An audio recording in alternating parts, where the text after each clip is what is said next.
Raise your hand if you've ever been asked the question, what do you want to be when you grow up? Now, if you had to guess, how old would you say you were when you were first asked this question? You can just hold up fingers. 3, 5, 3, 5, 5. Okay. Now, raise your hand if the question, what do you want to be when you grow up, has ever caused you any anxiety? Any anxiety at all? I'm someone who's never been able to answer the question, what do you want to be when you grow up? See, the problem wasn't that I didn't have any interests, it's that I had too many. In high school, I liked English and math and art, and I built websites, and I played guitar in a punk band called Frustrated Telephone Operator. Maybe you've heard of us. This continued after high school, and at a certain point, I began to notice this pattern in myself, where I would become interested in an area, and I would dive in and become all consumed, and I get to be pretty good at whatever it was.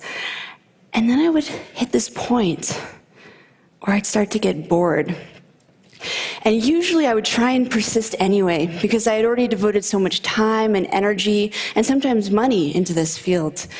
But eventually, this sense of boredom, this feeling of like, yeah, I got this. This isn't challenging anymore. It would get to be too much, and I would have to let it go. But then I would become interested in something else, something totally unrelated, and I would dive into that and become all consumed, and I'd be like, yes, I found my thing. And then I would hit this point again, where I'd start to get bored. And eventually, I would let it go. But then I would discover something new and totally different, and I would dive into that. This pattern caused me a lot of anxiety for 2 reasons. The first was that I wasn't sure how I was going to turn any of this into a career. I thought that I would eventually have to pick one thing, deny all of my other passions, and just resign myself to being bored. The other reason it caused me so much anxiety was a little bit more personal. I worried that there was something wrong with this, and something wrong with me for being unable to stick with anything. I worried that I was afraid of commitment, or that I was scattered, or that I was self-sabotaging, afraid of my own success. If you can relate to my story and to these feelings, I'd like you to ask yourself a question that I wish I had asked myself back then. Ask yourself where you learned to assign the meaning of wrong or abnormal to doing many things. I'll tell you where you learned it. You learned it from the culture. We were first asked the question, what do you want to be when you grow up, when we're about 5 years old. And the truth is that no one really cares what you say when you're that age. It's considered an innocuous question posed to little kids to elicit cute replies, like, I want to be an astronaut, or I want to be a ballerina, or I want to be a pirate. Insert Halloween costume here. But this question gets asked of us again and again as we get older in various forms. For instance, high school students might get asked what major they're going to pick in college. And at some point, what do you want to be when you grow up goes from being the cute exercise it once was to the thing that keeps us up at night. Why? See, while this question inspires kids to dream about what they could be, it does not inspire them to dream about all that they could be. In fact, it does just the opposite. Because when someone asks you what you want to be, you can't reply with 20 different things. The well-meaning adult will likely chuckle and be like, oh, how cute, but you can't be a violin maker and a psychologist. You have to choose. This is Dr. Bob Childs. And he's a luthier and a psychotherapist. And this is Amy Ung, a magazine editor turned illustrator, entrepreneur, teacher, and creative director. But most kids don't hear about people like this. All they hear is that they're going to have to choose. But it's more than that. The notion of the narrowly focused life is highly romanticized in our culture. It's this idea of destiny, or the one true calling.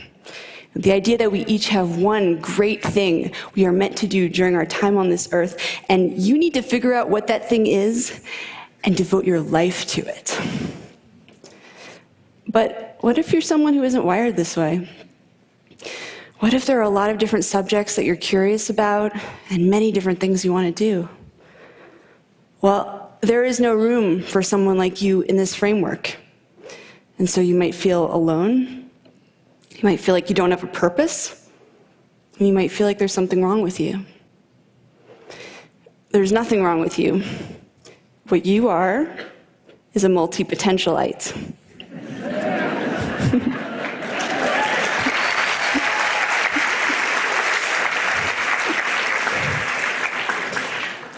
A multi-potentialite is someone with many interests and creative pursuits. It's a mouthful to say. It might help if you break it up into 3 parts: multi-potential and ite.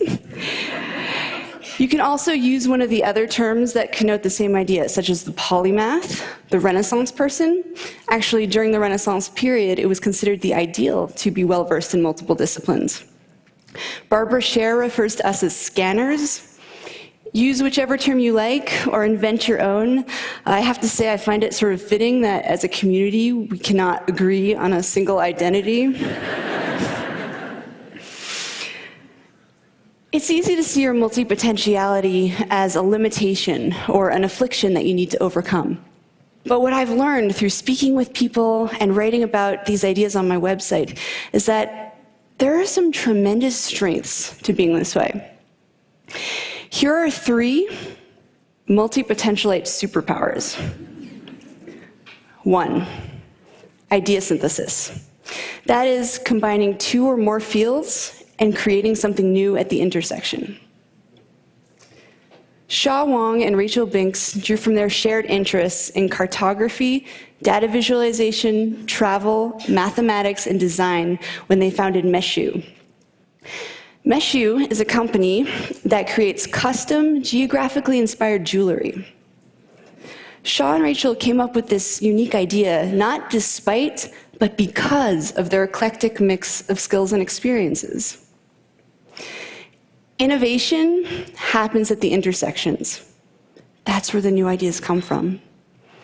And multipotentialites, with all of their backgrounds, are able to access a lot of these points of intersection. The second multipotentialite superpower is rapid learning. When multipotentialites become interested in something, we go hard. We absorb everything we can get our hands on. We're also used to being beginners because we've been beginners so many times in the past. And this means that we're less afraid of trying new things and stepping out of our comfort zones. What's more, many skills are transferable across disciplines, and we bring everything we've learned to every new area we pursue, so we're rarely starting from scratch. Nora Dunn is a full-time traveler and freelance writer.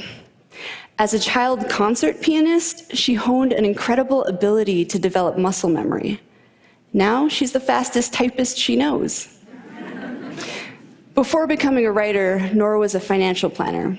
She had to learn the finer mechanics of sales when she was starting her practice, and this skill now helps her write compelling pitches to editors. It is rarely a waste of time to pursue something you're drawn to, even if you end up quitting. You might apply that knowledge in a different field entirely, in a way that you couldn't have anticipated.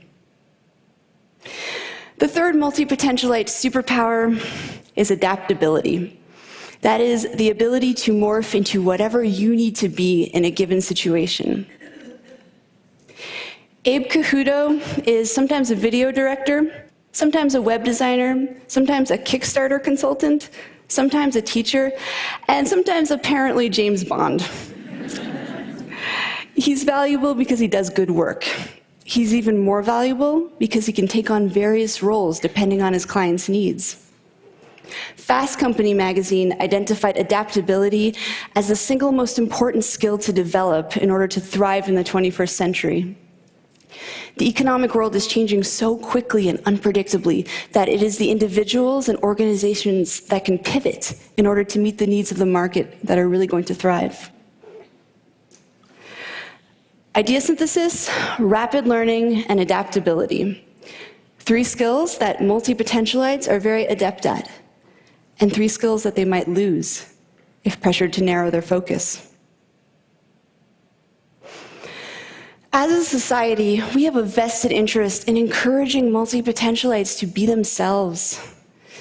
We have a lot of complex, multidimensional problems in the world right now, and we need creative, out-of-the-box thinkers to tackle them.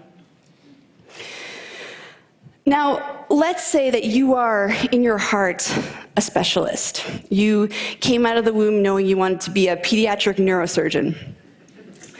Don't worry, there's nothing wrong with you either. In fact, some of the best teams are comprised of a specialist and multi-potentialite paired together. The specialist can dive in deep and implement ideas, while the multi-potentialite brings their breadth of knowledge to the project. It's a beautiful partnership. But we should all be designing lives and careers that are aligned with how we're wired. And sadly, multi-potentialites are largely being encouraged simply to be more like their specialist peers. So with that said, if there is one thing you take away from this talk, I hope that it is this. Embrace your inner wiring, whatever that may be. If you're a specialist at heart, then by all means specialize. That is where you'll do your best work. But to the multi-potentialites in the room, including those of you who may have just realized in the last 12 minutes that you are one, to you I say, embrace your many passions. Follow your curiosity down those rabbit holes. Explore your intersections. Embracing our inner wiring leads to a happier, more authentic life. And perhaps more importantly, multi-potentialites. The world needs us. Thank you.